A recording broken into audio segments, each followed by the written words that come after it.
एक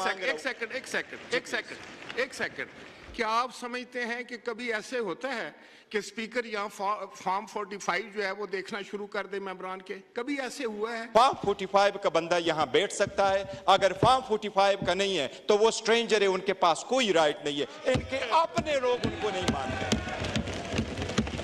ये जो आपके पास ओहदे बांटने बैठे, इनके फैमिली मेंबर्स, इनके बच्चे भी नहीं मानते, दिल से इनके बच्चे भी एक्सेप्ट नहीं करते कि ये जीते हुए हैं।